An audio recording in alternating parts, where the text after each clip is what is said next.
Our hearts beat to the city streets. We began to feel the fire. Hello जी, good morning, नमस्ते, प्रणाम। कैसे हैं आप सभी? आई होप आप सभी बहुत अच्छे होंगे। तो एक बार फिर से आप सबका आपके अपने चैनल पे बहुत बहुत स्वागत है। तो अभी सुबह का टाइम है और दिन है संडे का और तारीख है 9 जून। तो बस आ चुकी हूँ बेडरूम में और यहाँ पे देखिए चेयर पर से कुछ कपड़े मैं हटा रही हूँ। तो जब खाली चेयर रहती है ना तो कुछ न कुछ चीज़ें यहाँ पे ज़रूरी रहती है। तो मैं बैठने के लिए चेयर रखी हूँ लेकिन इस पर कोई बैठता नहीं है, बस कपड़े ही रहते हैं। तो अब मैं सोच रही हूँ ना कि यहाँ से चेयर को हटा दूँ, क्योंकि चेयर पे कपड़े ढेर सारे रहते हैं ना तो बेडरूम देखने में अच्छा नहीं लगता है। तो बस कपड़े को हटा दी हूँ और यहाँ पे मैं पाइप लगा दी हूँ कूलर में पानी भरने के लिए। तो जब तक कूलर में धीरे धीरे पानी भरेगा तब तक मैं बेडरूम का भी जो काम है वो निपटा लूँगी। तो अभी देखिए गर्मी की वजह से ना जो भी घर के साफ़ सफाई के काम है वो तो एकदम सुबह सुबह ही हो जाते हैं। लगभग 6:30-7 तक तो मेरे घर के सारे काम हो जाते हैं, लेकिन जो बेडरूम का काम है ना वो मेरा थोड़ा सा लेट होता है।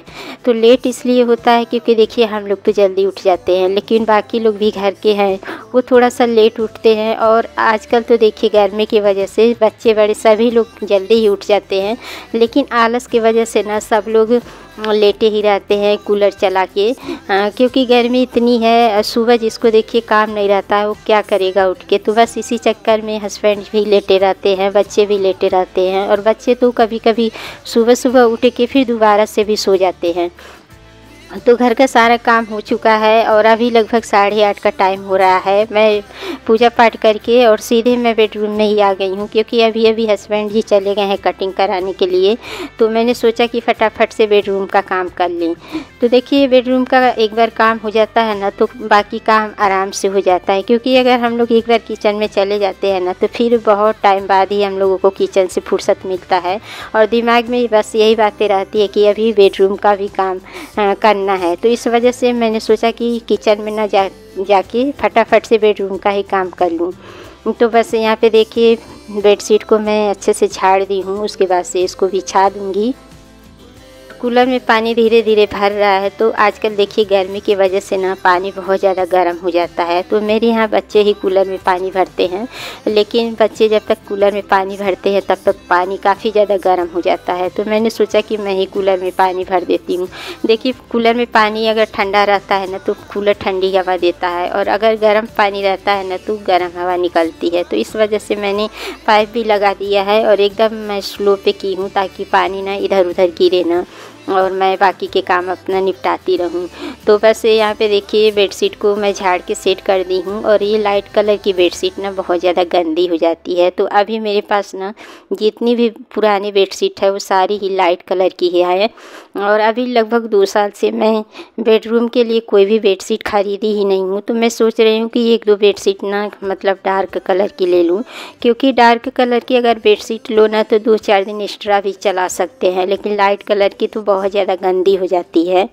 इसको देखिए लगभग 4 दिन हुआ बिछाए हुए, तो मुझे बहुत गंदी लग रही है, लेकिन मेरे पास अभी एक भी बेडशीट साफ़ नहीं है, सारी गंदी है। तो आजकल देखिए कपड़े बहुत ज़्यादा हो जाते हैं धुलने के लिए। डेली ही मैं 1-1 बाल्टी कपड़े डेली ही धुल रही हूँ बच्चों के। और देखिए कपड़े हर सीज़न में ज़्यादा हो जाते हैं। हम लोग सोचते हैं ना कि जैसे कि सर्दी रहती है तो सोचते हैं गर्मी में कम कपड़े होंगे, गर्मी रहती है तो सोचते हैं सर्दी में कपड़े कम होंगे, लेकिन हर सीज़न में कपड़े उतने ही होते हैं, चाहे सर्दी हो चाहे गर्मी हो। तो मतलब बेडशीट ना धुलने का एक कारण है ना कि जैसे कि देखिए गर्मी इतनी ज़्यादा है। सबसे पहले मैं ही अपने घर में नहाती हूँ और बाकी लोग थोड़ा सा लेट नहाते हैं। तो जब तक वो लोग नहाते हैं ना तब तक पानी बहुत ज़्यादा गर्म हो जाता है। तो इस चक्कर में मैं नहा के तुरंत बाल्टी भर देती हूँ, और 3-4 बाल्टी है मेरे बाथरूम में। तो बच्चे भी नहाते हैं दोपहर में तो वो भी पानी को भर देते हैं। वैसे बच्चों से मैंने बोला है कि बाल्टी ना खाली नहीं रखनी चाहिए, तो इसलिए वो नहा के तुरंत भर देते हैं। तो भरी बाल्टी रहती है ना तो खाली बाल्टी नहीं हो पा रही है कि मैं बेडशीट को भिगाऊँ। और जितनी भी बेडशीट है सारी की सारी गंदी है। तो आज मैं किसी तरह से जितनी भी बेडशीट है ना उसको भिगा के मैं साफ़ करूँगी। तो मेरे पास एक टब भी है तो टब ज़्यादा गहरा नहीं है, इसलिए मैं उसमें भिगाती नहीं हूँ कपड़े। अब पानी भरा रहता है ना, तो देखिए पानी फेंकने में बहुत ज़्यादा दिक्कत होती है, क्योंकि देखिए पानी की कीमत सबको पता है। पानी एक एक बूंद हम लोगों के लिए क्या मायने रखता है। जिस पानी नहीं पाता है उससे पूछिए। अभी देखिए न्यूज़ में मैंने देखा है, कल के न्यूज़ में, कि दिल्ली में पानी की बहुत ज़्यादा दिक्कत हो गई है। मतलब लाइन लगा हुआ था पानी के लिए। तो इस वजह से पानी को वेस्ट नहीं करना चाहिए, जितना हो सके पानी को बचा के रखना चाहिए। तो बस यही रीज़न है कि मैं बाल्टी खाली नहीं रहती, इस वजह से मैं बेडशीट को साफ़ ही नहीं कर पा रही हूँ। लेकिन आज किसी तरीके से साफ़ करके और कल मैं बेडशीट को चेंज कर दूँगी। तो बस उधर से देखिए कूलर में पानी वगैरह भर दी हूँ। बेडशीट को बिछाने के बाद आ चुकी हूँ बच्चों के रूम में। तो यहाँ पे बच्चे जो रात में चादर वगैरह ओढ़ते हैं उसको फोल्ड करके अलमारी में रखने के बाद यहाँ की भी बेडशीट को देखिए अच्छे से झाड़ के सेट कर दी हूँ। तो अभी तो कल ही बच्चों के रूम का मैं मेकओवर की हूँ, तो यहाँ की बेडशीट एकदम साफ़ है। तो बस बेडशीट को झाड़ने के बाद इसको अच्छे से बिछा दी हूँ। और देखिए थोड़ा सा ही रूम का मेकओवर करने से ना रूम का लुक काफ़ी ज़्यादा अच्छा आ रहा है। तो अभी अलमारी पे देखिए वॉलपेपर मैं नहीं लगाई हूँ, अभी ऑर्डर कर दी हूँ। 2-4 दिन में आ जाएगा, फिर मैं पूरी अलमारी पे ही वॉलपेपर लगा दूँगी। और इधर छोटे छोटे 2 टेबल हैं, तो यहाँ की भी डस्टिंग कर रही हूँ। तो देखिए मेरे रूम का और बच्चों के रूम का जो गेट है ना कांच का है, तो हमेशा हम लोग खोले रहते हैं, क्योंकि कांच का गेट रहता है तो बंद कर दो तो रूम बहुत ज़्यादा गर्म हो जाता है और उमस सी होने लगती है, इसलिए हम लोग खोले रहते हैं। और आजकल देखिए आंधी तूफान इतनी आ रही है कि पूछिए मत। आंधी तूफान के साथ ना जो भी कूड़ा कचरा है सब घर में आ जाता है।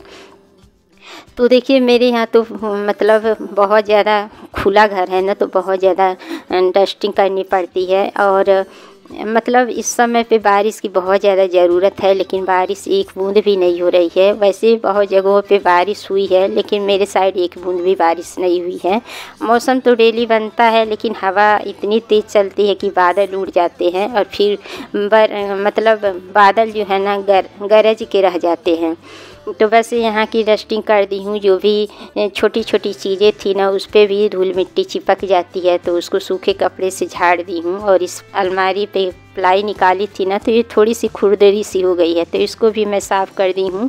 और बेड के सिरहाने वगैरह पे भी थोड़े बहुत धूल मिट्टी आ जाते हैं। तो मैंने कहा ना कि खुला घर है तो बहुत ज़्यादा डस्टिंग करनी पड़ती है। एक दिन भी डस्टिंग ना करूँ ना तो मतलब कहीं भी हाथ रखो ना तो किन किन सी लगती है, तो बहुत गंदी सी लगती है। तो बस यहाँ पे देखिए सीनरी है उसको भी साफ़ कर दी हूँ। और ट्यूबलाइट के ऊपर भी मैं थोड़ा सा डस्टिंग कर रही हूँ। और इस चक्कर में देखिए उसमें से कील थोड़ी सी निकल गई है और ट्यूबलाइट लटक गया है। तो अभी हस्बैंड जी आएंगे ना तो फिर उनसे सही करवाऊँगी। तो बस यहाँ का काम हो गया है और अब मैं उधर से काम करके फ्री हो चुकी हूँ। तो आ गई हूँ किचन में और आयु अपने रूम से निकल के मेरे बेडरूम में जाके लेटे हुए हैं। तो देखिए गर्मी के सीज़न में आलस बहुत रहती है, उठने के बाद भी बच्चे हैं चाहे बड़े हैं ना लेटे ही रहते हैं। लेकिन हम लोगों को कितनी भी आलस आए, हम लोगों को तो काम करना ही है। तो बस यहाँ पे नाश्ते की तैयारी मेरी चल रही है और आज नाश्ते में मैं स्प्राउट बना रही हूँ। तो वैसे सर्दी में देखिए मेरे यहाँ आप लोग देखे भी होंगे वीडियो में कि हर रोज़ मेरे यहाँ स्प्राउट बनता था, क्योंकि मेरे हस्बैंड जी खाते थे। तो मतलब डेली ही चना और मूंग में अंकुरित करके और उनको मॉर्निंग में स्प्राउट ही बना के देती थी।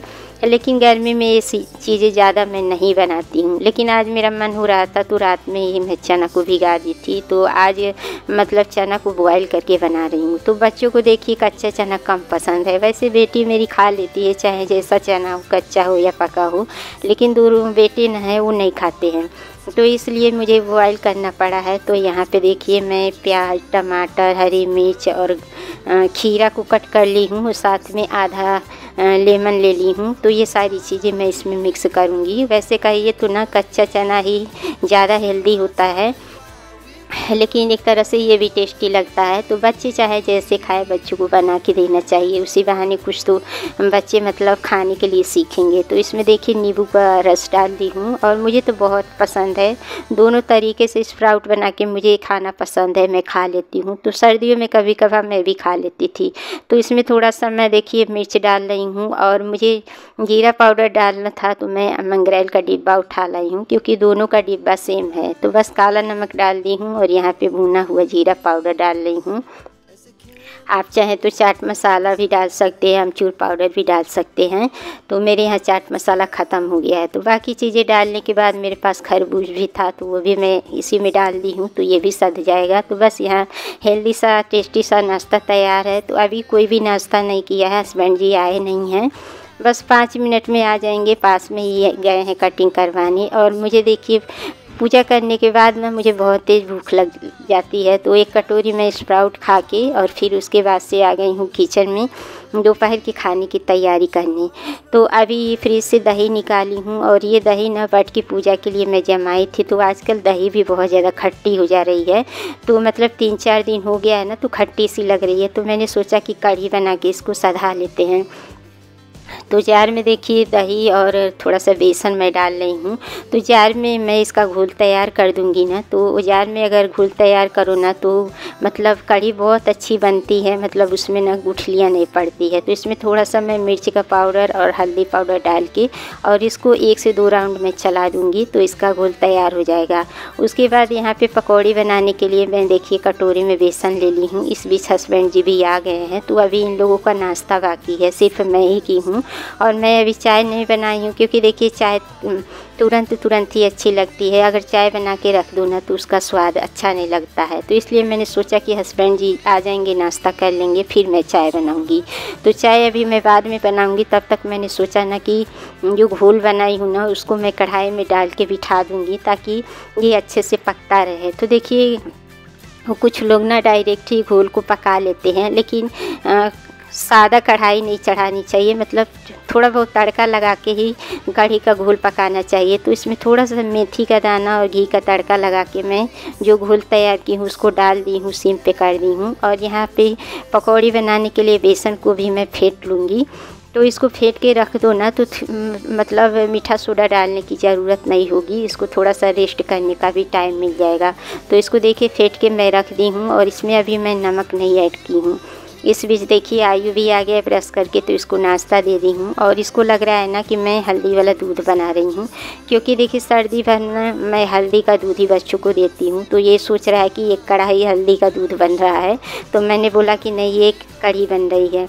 तो एक उबाल आ गया था, तो इसमें मैंने नमक डाल दिया है और हस्बैंड जी नाश्ता कर ली हैं। तो यहाँ पे देखिए अब मैं चाय चढ़ा दी हूँ बनने के लिए, और साथ में दूध भी चढ़ा दी हूँ। अभी दूध भी आया है, तो दूध भी साथ में बॉयल हो रहा है। तो आज तीनों चूल्हा मैं जला दी हूँ और तीनों चूल्हा सिम पे ही है, सिम पे ही सारी चीज़ें पक रही है धीरे धीरे। तो जब मैं चाय पी लूँगी ना उसके बाद से मैं पकौड़ी बनाऊँगी। तो दूध गर्म हो गया, इसको हटा के और इस साइड में चाय चढ़ा दूँगी, ताकि चाय में जल्दी से उबाल आ जाए। और चाय पीने के बाद तब तक जो पकौड़ी वाला घोल तैयार की हूँ ना वो भी अच्छे से सेट हो जाएगा। तो देखिए जब घोल थोड़ा सा रेस्ट कर लेता है ना तो पकौड़ी अच्छी बनती है। तो देखिए चाय तैयार हो गया है। तो और बीच में देखिए मैं बीच में कढ़ी को भी चलाती जा रही हूँ, ताकि नीचे से पकड़े मत। तो बस चाय पीने के बाद मैं पकौड़ी बना ली हूँ। और आज पकौड़ी का शेप देखिए कैसा बना है, जैसे लग रहा है आलू की पकौड़ी है। तो क्या था ना कि मेरे से थोड़ा सा पानी ज़्यादा ऐड हो गया था बेसन में, इसलिए पतला गोल हो गया था और पकौड़ी का शेप थोड़ा सी इस तरीके से हो गया है। तो पकौड़ी को बेसन मतलब घोल में डाल दी हूँ, 5 मिनट पका ली हूँ। उसके बाद से यहाँ पे तड़का लगा रही हूँ देसी घी का। तो मैं हमेशा कढ़ी में देसी घी का ही तड़का लगाती हूँ और लहसुन को ग्रेट करके डाली हूँ। मतलब कढ़ी में ना लहसुन डालो तो टेस्ट अच्छा आता है, पर बच्चे ऐसे खाते नहीं अगर कट करके डालो, तो इसलिए मैं ग्रेट करके डाली हूँ। तो कढ़ी बन गई है, साथ में चावल चढ़ा दी हूँ बनने के लिए। और यहाँ पे जो नाश्ते के बर्तन है उसको भी मैं जल्दी साफ़ कर लूँगी। तो आज नाश्ते के बर्तन ज़्यादा नहीं है, सिर्फ कटोरियाँ ही है।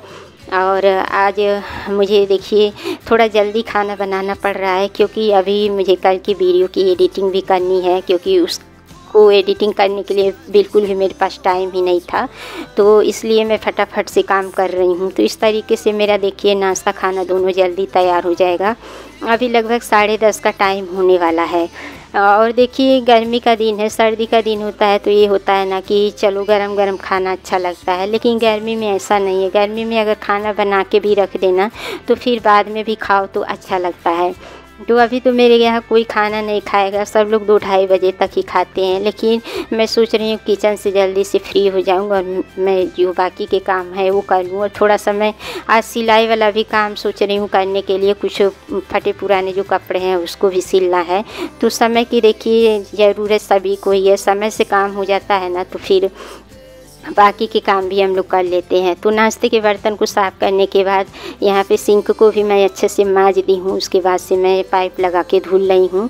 तो देखिए टोटी में ना पानी बहुत स्लो आ रहा है, लग रहा है इसकी जाली गंदी हो गई है। तो अभी हस्बैंड जी इसको चेक करेंगे। और देखिए सारा बर्तन इधर साफ़ कर दी हूँ। तो फ्रेंड्स आज की मेरी वीडियो यहीं तक रहेगी। अगर वीडियो पसंद आए तो लाइक करिएगा, चैनल पे अगर न्यू है तो चैनल को फटाफट से सब्सक्राइब कर ले और अपने प्यारे प्यारे कमेंट करना बिल्कुल भी ना भूलें। मिलते हैं नेक्स्ट ब्लॉग में, बाय बाय।